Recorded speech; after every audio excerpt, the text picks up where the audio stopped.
Good afternoon, everybody, and welcome to the second edition of SNIQ, where we put your sports knowledge to the test. My name is Shi Davidi. I'm joined by my Sportsnet.ca colleagues, Arden, Zwelling, Ben Nicholson-Smith. And guys, quite the lead-in of drama in the baseball world coming into today's episode. We, I believe, are on the path to a 60-game season. There's still a couple hurdles that remain to be cleared further by the sides. The Major League Baseball Players Association must get back to Major League Baseball by 5 p.m. today with decisions on whether players are able to report by July 1st and to settle upon health protocol for the games to resume. And Ben, it's been a bumpy road to get here, But now that we appear to be set to be crossing the finish line, don't want to take anything for granted the way these things have gone. What do you got on this? Well, you know what? It's a shame that it had to unfold in this way. I mean, we saw so much back and forth, so much public bickering between these two sides, and still they couldn't come to an agreement. So, as a fan of the game, that's not a good sign, especially with a negotiation coming up next year. But we get baseball in all likelihood. Like you said, Shai, I mean, there are no guarantees, and this is, a bit of a touch and go situation with these two sides. But it looks like we're going to get baseball. That'll be fun. I mean, we're all baseball fans. Everyone watching here is a big baseball fan. That's always a good thing to have games on the slate. But to get here in this way, I think is disappointing in the big picture for Major League Baseball. And I couldn't agree with you more on that. But Arden, 60-game sprint. It's not baseball as we've ever seen it, or certainly not baseball as we know it. But this could be fun, couldn't it? Yeah, there's going to be a bit of a nihilistic aspect to it too, just considering the way that we've gotten to this point and the fact that, a lot of players might not want to be there or might be, concerned about their health and safety, or might not be making a lot of money to play this shortened season. So if you can, ignore all of that, then yeah, absolutely. You could have some fun watching this, but, I think you both make good points. Like we'll see if we get there. I don't know if I'm going to believe it until I see a pitcher on the mound scuffing up a baseball and like about to throw it. That's when I might feel actually, safe saying, yeah, this baseball season's going to happen, because look, you still got to figure out those health and safety protocols. And would either of you be surprised if we saw a tweet from an insider later today that said something along the lines of, oh, these two sides have hit a snag in the deliberations over health and safeties. They've had a setback. Let's just wait and see how this all plays out. Well, for the time being, we're going to keep our fingers crossed that they get across those hurdles and that we actually do get some baseball. But we're going to continue this discussion over the next hour or so while we play a little bit of trivia as well. And just a reminder about how this works is that this is essentially a two-screen experience. You're going to have the questions put up here from us, and then you're going to go to kahoot.it on your device, a secondary device, and enter the game code 592-5464, and you'll punch your answers into there. And a reminder as well that the faster you enter your answer, the more points that you get if you are correct. So you want to get them in as quickly as possible to maximize those scores. And we're going to see what you guys got today. Our theme for today is going to be stars and subs. So we're going to look at some of the Blue Jays you remember particularly well, some Blue Jays that you may not remember quite as well, and we'll delve into the minutia a little bit on that front. And with no further ado, let's get started. All right, question number 1 is a bit of a layup here for you guys. Who holds the Blue Jays record for most RBI in a single season? Candidates are Jose Bautista, Carlos Delgado, George Bell, Edwin Encarnacion. And guys, you think about how weird the numbers are going to look in a 60-game season. Somebody could very well end up hitting 400 over this 60-game stretch. You could get all kinds of bizarre leader numbers. How are you going to contextualize that? I don't know if it's officially an asterisk. Like, I don't think that we'd necessarily see that in the record books, but there's no way that you can count a 400 hitter in a 60-game season on the same level as Ted Williams. You just can't. Like, you can't. If that happens, great. You had a good 60 games, but you're not a 400 hitter in that same one. Yeah, everything that happens this year is an asterisk. The year 2020 should have an asterisk beside it. So if you want to play asterisk police and say this isn't legitimate or this guy's legacy is tarnished, whatever, feel free, but I'm not coming along on that ride. All right, no asterisk in these results here. 45 of you correctly identifying Carlos Delgado, who had 145 RBIs in 2003. A lot of Jose Bautista candidates too. I think there's a little bit of recency bias there. As we go to the leaderboard, and we've got early leader Jeff with a 1-point lead over BK. Ottawa's Sensrock 928, YNBA number 7, Matty G making up our top 5. Arden, over to you.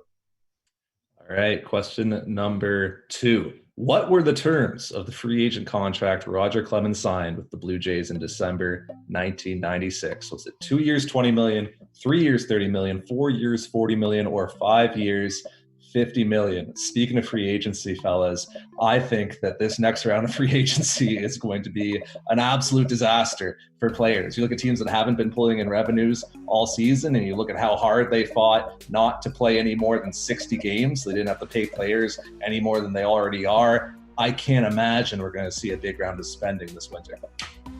Yeah, it's really, really interesting to see what's going to happen with Mookie Betts, because going into this, you're thinking, all right, he's got a chance to surpass what Manny Machado and Bryce Harper just got in free agency. Is he going to take a run at Mike Trout's contract?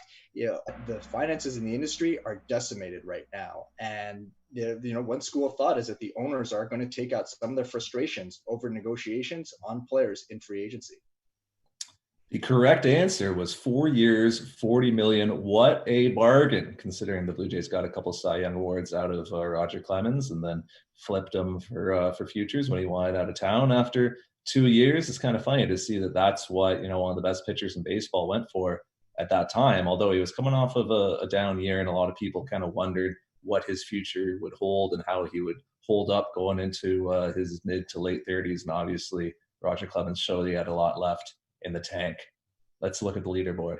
Let's see if Jeff was able to capitalize. No, Jeff is gone. YNBA number 7 is first on the leaderboard. Ottawa sends Rock right on the tails. There's Muck in third, Home Run Holmes in fourth, and Blue Jay Hunter on the leaderboard in fifth. Ben, what question is next?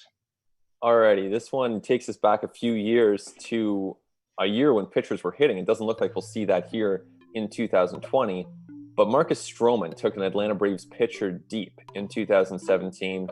Who was it? Guys, we're going to see a lot of different rules potentially, but one thing we're not going to see in 2020 is expanded playoffs. What do you make of that, and specifically how it applies to the Blue Jays? Because 5 teams, that's still going to be tough for them. 8 teams, I think they would have made it.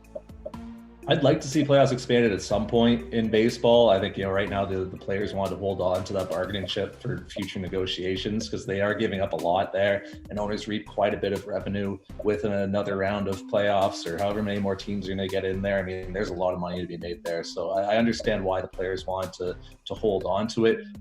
From the Blue Jays perspective, this is going to be tough. And I'm sure we're going to talk about this later on in the IQ here, but I think the Blue Jays have a very tough road to the postseason with the traditional format, and considering the opponents they'll be playing if they end up playing both the AL East and NL East. Good points. All right, Julio Teheran was the answer. I guarantee Marcus Stroman could answer that one correctly. 39 of you did as well, as we take a look at the leaderboard here. Well, YNBA number 7 atop there. Go Leafs number 2. Matty G 017, Jays fan, and Jason. Shi, over to you. All right. Next up, how many Hall of Fame players were on the 1992 Blue Jays team that won the World Series? Was it 1, 2, 3, or 4? There are so many intriguing questions when you think about what this season is going to bring. And I understand completely the players needing to maintain that piece of leverage with expanded playoffs. And then there's the financial component too, where guys weren't going to get paid for the playoffs, or at least sufficiently, because a lot of their money comes from their share of the gate receipts. And without fans, there's not going to be any gate receipts this year. But do you guys think that going to 8 teams would have been too watered down regardless of format?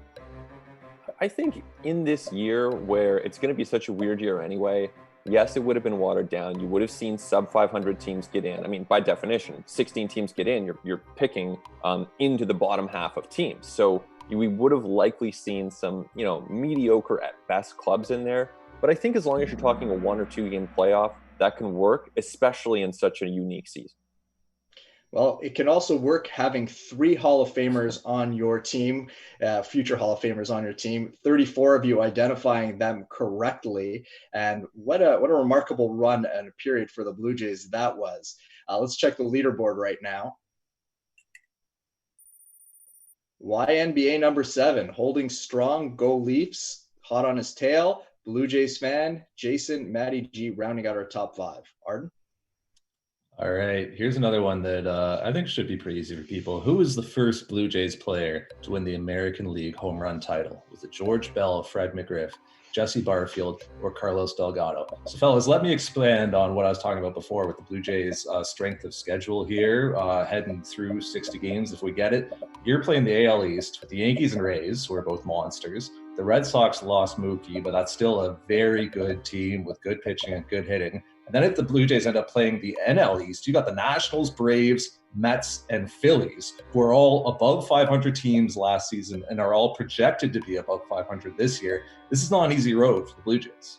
You know what's crazy, Arden, is you look at that group in the National League East, and of course you think of the Nationals first. They're of course the defending world champions, and the Phillies and the Braves, who are great teams. But one executive told me as the season was about to begin that the Mets might actually be the best team on paper from that group. So you're looking at 2 very deep divisions, very competitive environment for the Jays. Speaking of the Mets, intriguing subplot, we may see Marcus Stroman pitch against the Blue Jays. Very good chance of that happening. And sign me all the way up for that. Inject it directly into my veins. That would be amazing. Did many of you get Jesse Barfield? No. A lot of people said George Bell. Correct answer was Jesse Barfield. Let's see if YNBA was able to keep this streak alive, stay atop the standings. No, Jason moves into first place with quite a sizable lead on YNBA. Go Leafs in third, Blue Jays fan in fourth, Ari Safari in fifth place. Ben, on to you. Alrighty. This one is simple. Which Blue Jays player holds the club record for most All-Star Game selections? Some icons here in Blue Jays history: Joe Carter, Jose Bautista, Roy Halladay, and Dave Stieb. As long as we're talking about the All-Star Game, are we going to see one in 2020? I'm guessing no. What do you guys think? No, I don't see no.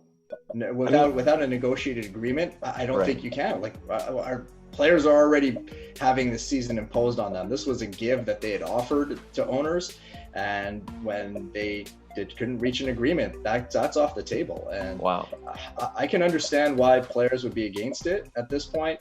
And the other thing is, look, it's going to be hard enough to get 60 games plus postseason in. Like, how are you going to shoehorn in an All-Star Game on top of that?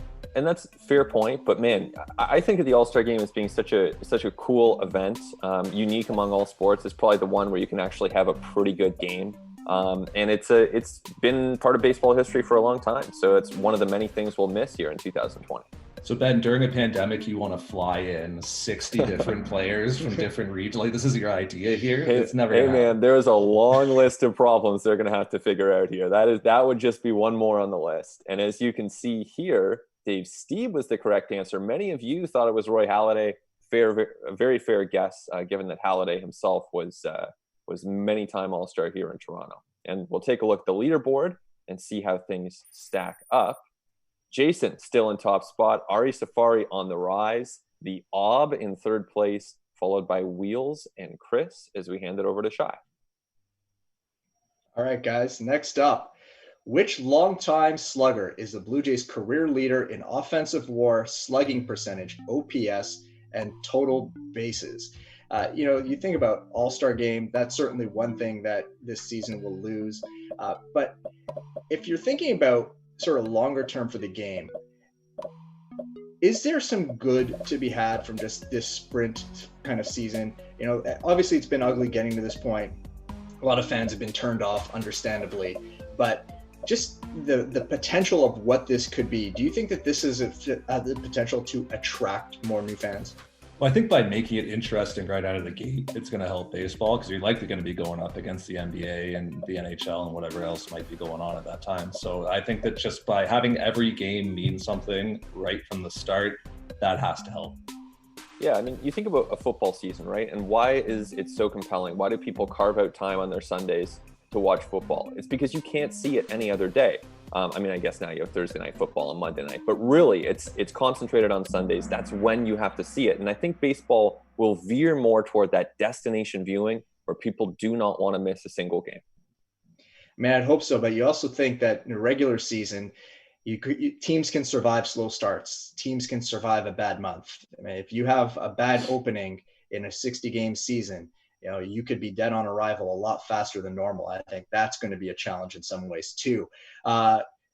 Getting it right. Wow. A lot of you recognizing Carlos Delgado is the dominant offensive performer in Blue Jays history. He's also the career leader in home runs as well, but we tried not to make it too easy for you guys to identify. Jose Bautista, a candidate there at second, but Carlos Delgado, I mean, just completely all over the Blue Jays record books. As we go to the leaderboard,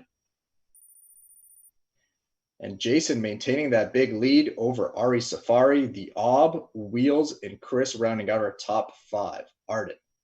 Jason's starting to run away with it a little bit as we round out the stars portion of our quiz. Which of the following 4 pitchers never won 20 games in a Blue Jays uniform? J Happ, Juan Guzman, David Wells, Pat Henkin. Shi, let me throw this question to you. You're a Blue Jays player. You have to book a flight right now to spring training. Where are you booking that flight to? And you need somewhere to live during the regular season. Where are you living during the regular season?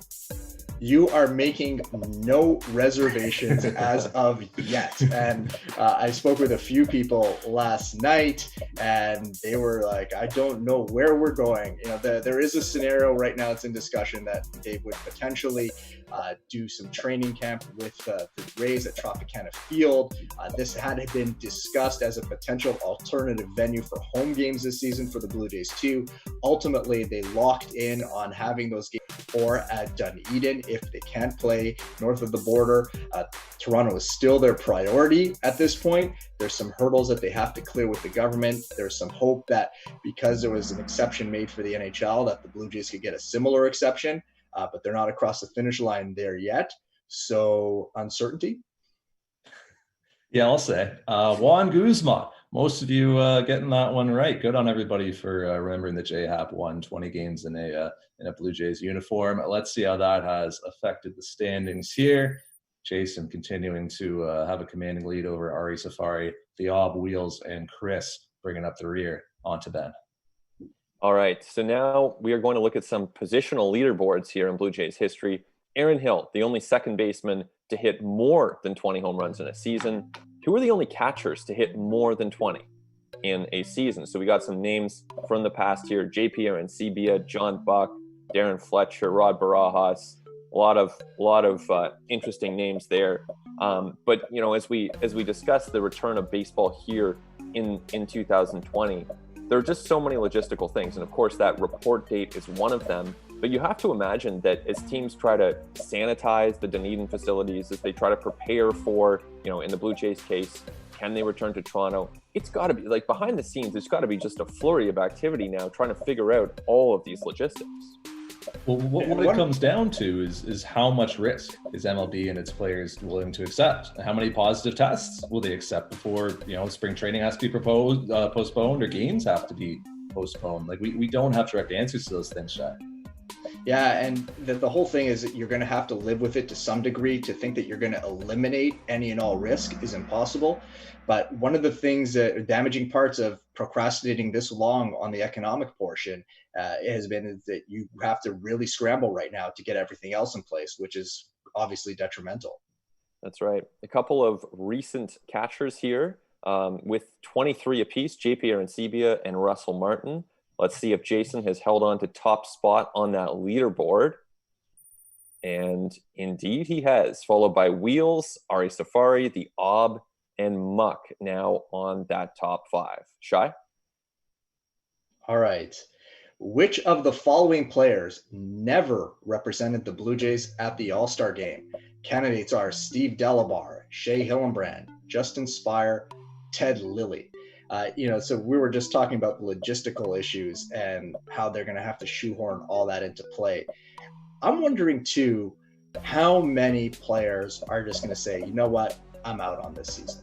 And, I had someone text me today saying, I really think a lot of the veteran guys, or at least veteran guys who've been around a little bit, are just going to bail on this. And I can understand that perspective.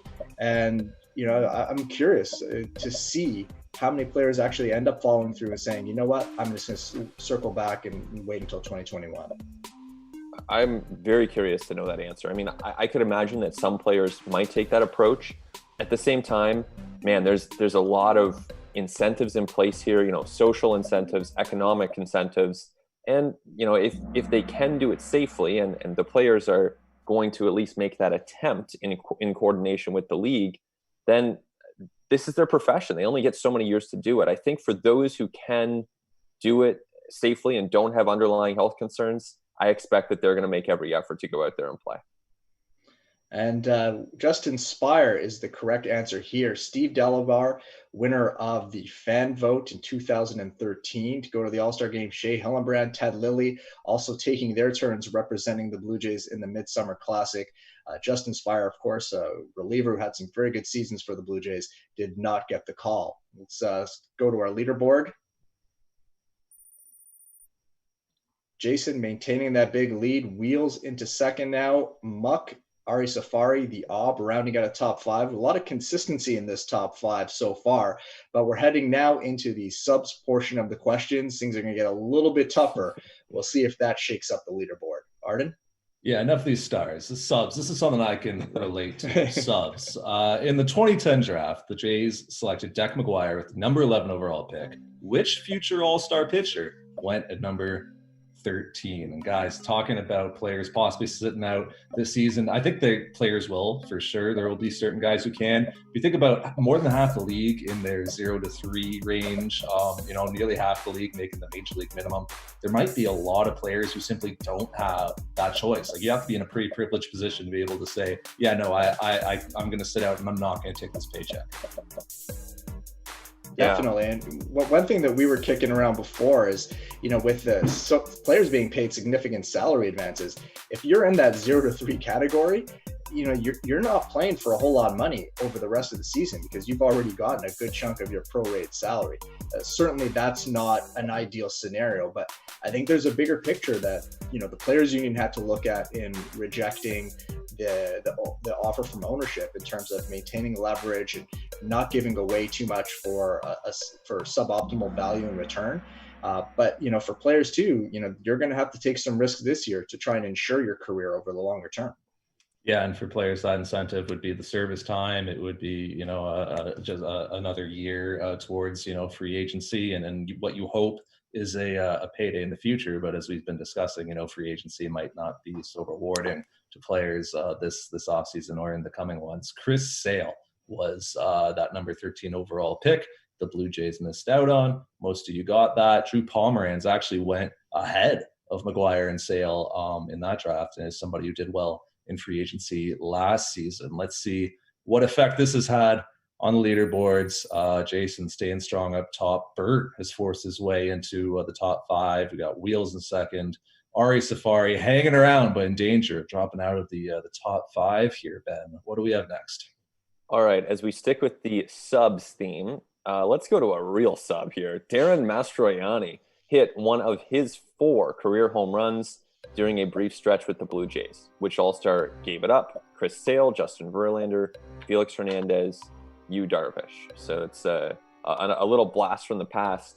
As long as we're talking about subs here, there are also so many logistical questions to figure out, one of which is how that taxi squad works out. Have you guys heard anything more about how the Blue Jays will have, in the absence of a minor league season, how they will have players ready in case 5 games into this 60-game season, they need someone to be a backup catcher or a second lefty out of the bullpen? Well, one of the scenarios that I'd heard was that every team's going to maintain sort of this active travel squad back at their sort of training base or complexes, but they're going to travel with some extra players as well to ensure that if there is an injury in the middle of a road trip, that they don't have to, scramble to fly someone down and, have an issue where they maybe can't get somebody up to the roster in time and be able to play. So That part of it is going to be complicated, but they're going to want to try to keep those guys active too. And I think that's one of the things that's been waiting to be finalized while the bigger economic picture has been established. Not just an injury, Shy. Say both your catchers come down with COVID. Say, half your bullpen comes down with it. It's not just injury. You got to think there's going to be positive tests here that are going to throw things way askew.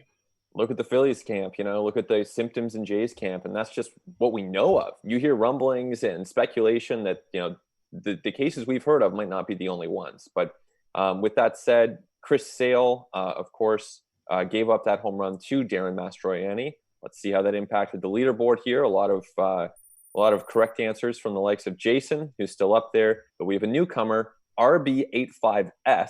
Not exactly the catchiest name, but some correct answers there.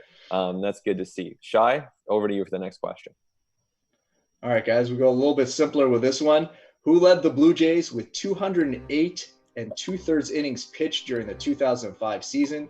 Roy Halladay, Gustavo Chacin, Ted Lilly, or Josh Towers? And you think about, all the factors. Pitching especially is going to be fragile. Pitching is fragile at the best of times, but you think about guys who are going to have a truncated spring training, a quick restart, not a proper slate of Grapefruit League games in which to get ready for the season. I'm scared for the pitchers. I'm not sure how you guys see it, but I fear that we're going to see a lot of arms shredded in the course of the coming few months. I think we're going to see a lot of oblique issues. I think for outfielders and base runners, we're going to see a lot of hamstring issues. Like, these are things that are normally problems in the first month of a traditional season, let alone a compressed. I guess, are we still calling it spring training, summer training, whatever we're calling it? Those 3 weeks into a compressed season. Yeah. So I think we're going to see a lot of those kind of soft tissue issues. And when it comes to pitchers, I wonder if we might see some more piggybacking, or guys who are coming, pitching behind openers or coming out of the bullpen to throw bulk innings. Like, I think teams are going to have to get creative in order to preserve the health of their players. Definitely, and a solid pick for any Jays team in terms of a pitching leader stat during the 2000s would have been early 2000s would have been Roy Halladay. In this case, Josh Towers was the correct answer, who had a great season in 2005, did not rebound well after that. Arden, you're not next. We're going to look at the leaderboard first. Leaderboard first. Yeah, I'm getting ahead of myself here. Jason, still maintaining a roughly 2,000-point lead. Wheels there. Ari Safari back up into the top 5. Arden, now you are next. Jason might be on a perfect run here. We might be watching history here on SNIQ. Bo Bichette's the youngest Blue Jay to hit a walk-off home run at 21 years, 192 days old, who was the youngest before that. Manny Lee, Willie Canate, Fred Enrique, or Brian Milner. Guys, what the Blue Jays are banking on this season, I think, is Bo Bichette going crazy and Vladimir Guerrero Jr. playing out of his mind and carrying the offense for a couple of weeks, and the pitching staff staying healthy, as you alluded to, Shai. Like, the Blue Jays are going to need a lot of things to go right for them to make the postseason. Absolutely. They can't be considered a favorite. I don't think any of those other teams, within the East divisions, when they're looking around and thinking, man, this is going to be tough, I don't think they're thinking that because of the Toronto Blue Jays. The Blue Jays are going to have to surprise people, and that's always been the case. They were never going to be a favorite this year, and maybe they'll surprise us with, a 35-25, or maybe it'll be 25-35. It's 60 games. Like, we have no idea what's going to happen in such a small sample. I really love the element of small size randomness that there is to this season, but it's going to be definitely maddening for a lot of clubs. A lot of people thought perhaps it was Manny Lee. It was not. It was Willie Canate, who was the youngest player to hit a walk-off home run before Bo Bichette did it. Feels like that Bo Bichette walk-off was forever ago, but it really wasn't that long ago, and we have barely played any baseball since. Let's take a look at the leaderboard. And I bet you Jason got this one right too. No, Jason did not, allowing Wheels to get back into the game.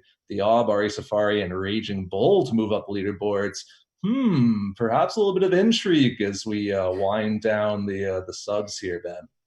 All right. Well, we have another Willie Canate related question. True to the spirit of the Stars and Subs trivia afternoon here. He's one of 4 Rule 5 picks the Blue Jays have carried all season, well advancing to the playoffs. Who are the other 3? So some names to select from there. I'll leave that to the question answers. But in the meantime, Shai, you mentioned just before we came on here that the possibility of playing spring training games is basically gone, because if every team is training in their home park, I mean, it's not like you can just hop on a flight and play a spring training game. They're going to have to play intra-squad. Exactly. I mean, especially if you're in an isolated spot. Like if you're in New York, you've got a crosstown rival, or Chicago or LA, you can do that. You can figure that out.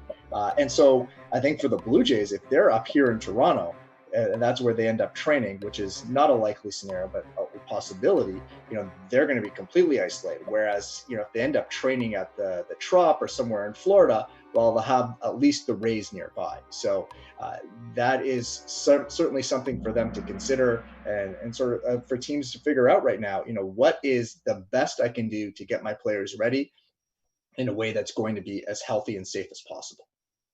All right. Well, that Joe Biagini name was, it seems, a very helpful hint, as most people got this one right. Manny Lee, Lou Thornton, and Joe Biagini, all Rule 5 picks on Blue Jays playoff teams. And let's see how that leaderboard stacks up here. Jason, Wheels on a roll, threatening Jason right here, followed by Ari Safari, Raging Bull, and Chris. Shai? All right, getting close to crunch time here. Which Jays pitcher matched the MLB record for starts without a win before ending his streak with a complete game victory? Dana Eveland, Aaron Laffey, Esmail Rogers, or Jojo Reyes? Guys, do we see any complete games this year? No. Maybe the final day of the season, but I doubt it. I think we will. I think we'll see maybe a no-hitter in there, which could be a complete game. I would, yes, we'll see complete games. I'm not saying by a Toronto Blue Jay, but we'll see complete games in Major League Baseball. I wonder too. Like you're going to be carrying expanded rosters, right? The rosters are going to start at 30 and decline subsequently from there. We've got the new rule for relievers where you have to face 3 batters before you can be changed. Do you think that we're going to see dramatic overhaul of the way pitching is handled? Yes, without a doubt. Like, I just think we're going to see fewer scrubs on the mound. You don't want to give innings away in a season that doesn't matter to guys who aren't your best. I don't know. It's going to be, I think, tough. Go ahead, Arden. I was going to say, it's going to be tough, I think, to constantly get your guys rested and get them enough work. Because as much as you're going to want to give all your innings to your leverage guys, I think that the part of the challenge is going to be to keep them healthy, which is going to be incredibly difficult. Incredibly difficult for a long time for Jojo Reyes was getting a complete game victory, getting any sort of victory. He went 28 starts, matching a big league record with Matt Keogh between wins, but he pitched a complete game gem, an 11-1 win over the Cleveland Indians that ended that run.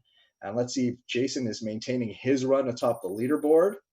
And we have our first leader change in a long time. Wheels is carrying a roughly 50-point lead over Jason as we're getting deep into crunch time. Ari Safari hanging in there within striking distance, Raging Bull and Chris rounding out our top 5 as we get into the critical period of questions. Arden. I've been following Wheels since he was an A-ball, so it really means a lot to me to see him have this moment in the sun right now. Which of the following players homered for last year's Blue Jays? Socrates Brito, Richard Urania, Alan Hansen, or Breivik Valera? These are the type of players, Ben, that I think that you're saying that we are not going to see filtered through the Blue Jays roster this year. Is that fair? I mean, we'll see them. There will be a Breivik Valera. There will still be waiver claims and the rest of it. Taxi squad guys, you would never imagine seeing, on opening day. But I guess what I'm saying is teams in a shortened season are going to rest their regulars less. Vlad Guerrero Jr. in a 60-game season, does he get 3 days off, 4 days off, health permitting? I just think you're going to go to your bench less. You're going to go to the back end of your bullpen less in a season like this. I'm wondering if we're going to see less waiver wire activity because of the logistical issues of getting guys from one locale to another. I wonder if it's going to be, these are your 60 guys and you're riding it out with these 60. And the only thing that will change is a substantial run of either infections from COVID-19 or injuries. Yeah, there's a lot of questions there with regards to even trades, right? And are there going to be trades? Is there going to be a trade deadline? When you're trading players now, you got to put them on flights and fly them places. Do they have to quarantine when they get there? Different testing procedures and protocols, different jurisdictions. Like it's a whole can of worms. So it'll be very interesting to see how they figure out player movement and transactions this year. A half dozen of you bet on the tools of Socrates Brito. You were all wrong. It was Breivik Valera who hit that home run for Blue Jays last year on one of the last days of the season, a memory that I'm sure everybody is remembering fondly right now. Let's see the leaderboard. Let's see this battle atop it between Wheels and Jason. Wheels actually lengthening the lead, extending the lead over Jason. A precipitous collapse from Jason in this race, but it's not over yet. Ari Safari, Raging Bull, still trying to get into it, as is Chris. Ben, what do we got? All right. Now, question 18, just 3 left to go here. October 11th, 2015, the Blue Jays won a playoff game for the first time in more than 2 decades. Which of these players was not in the starting lineup? Chris Colabello, Ezekiel Carrera, my guy Deanna Navarro, or Ryan Goins? So we'll let everyone contemplate that. But Arden, you mentioned the trade deadline, and I don't know where they land on this. I hope there's a trade deadline this year. I just hope that teams have the option. Just like I think they should be able to trade draft picks. I like having that option, that creativity. So maybe it's August 31st, single trade deadline. I would like to see that. But do you think that there is a possibility, though, as Shai raised, that it's just your roster's your roster? It is what it is, and there's no trades whatsoever. There's no movement whatsoever, just because of the logistical problems and the pandemic problems that are posed. I mean, it's possible, but is trading a player any riskier than what they're doing, flying across country all the time? If they have these protocols in place, couldn't it work for, I guess it means one more commercial flight, really, that's instead of a charter. All right. Ezekiel Carrera, the correct answer. Many of you got it, 28 correct answers there. That's great to see. Let's see how Wheels is doing atop that leaderboard here. And indeed, Wheels is in first place. We have Raging Bull on the rise, Chris on the rise, and Jason and Ari Safari also in that mix with 2 questions to go, Shai. All right, big questions, crunch time, here we go. In 5 years with the Jays, Fred McGriff averaged 25 homers and a .919 OPS. Who did the Blue Jays send to the Yankees for McGriff in 1982? Just to stay on the trade theme, one issue I think is that you're bringing a player from one ecosystem into another, and there's going to be risk whenever players are transferring from different bubbles. If that player happens to cross paths with the wrong people, be it in air travel, or happen to be asymptomatic but carrying when he left this previous team coming to a new one, that creates a challenge. But I also think for teams too, this becomes a really damaging bit of asset management. You think about the Blue Jays and how they are essentially held on to Ken Giles in the hopes of leveraging him for more at this trade deadline. What are the Blue Jays doing with Ken Giles? That this was an opportunity for them to trade him if they weren't in contention, and now they don't get to manage that asset or really maximize any sort of return on it.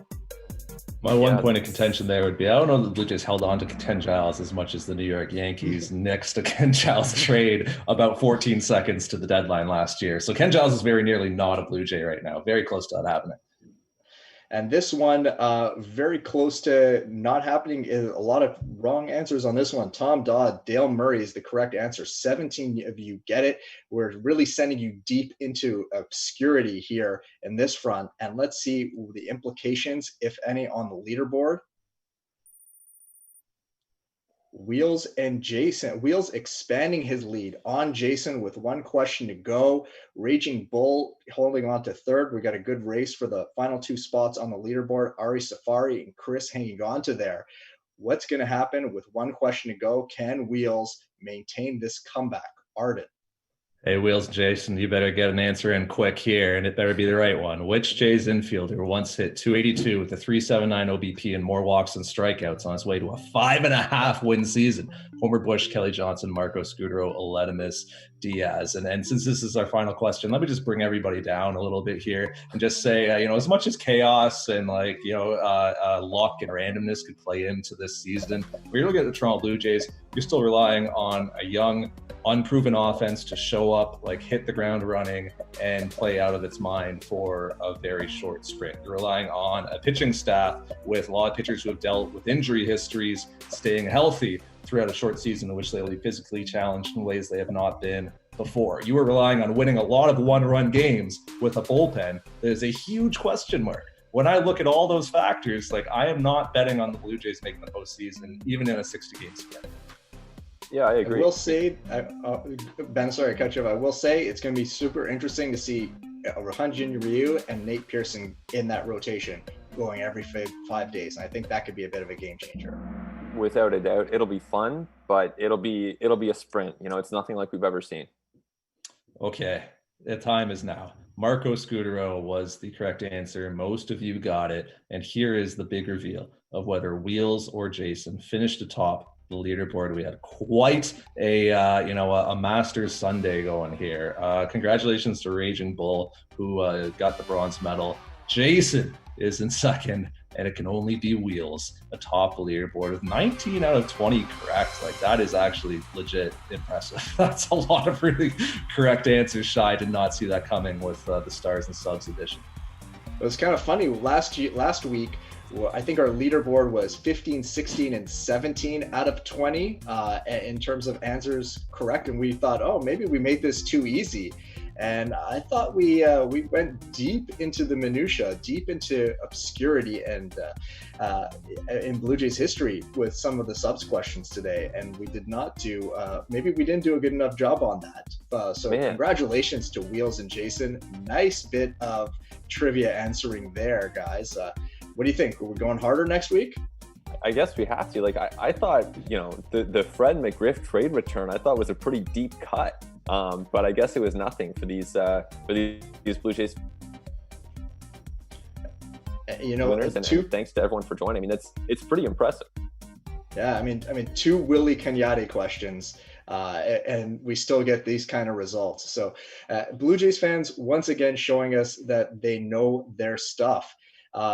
Guys, we're going to, I think, learn a lot in the next week or so in terms of what kind of capacity baseball fans have to engage with a weird season like the one we're going to see, and for Major League Baseball to whether or not they can put together this weird season within the confines of the pandemic that has thrown essentially turned the entire world upside down. It's been an interesting ride. It's only going to get more interesting. And hopefully we're actually going to get some real baseball to talk about in the near future. Hopefully we'll be talking about the start of spring training, roster battles, and things of that nature during the next edition of SNIQ. Thanks again to everyone for joining us. We appreciate it. We hope you had a lot of fun. We certainly did. We'll look forward to the next edition. Take care, everybody.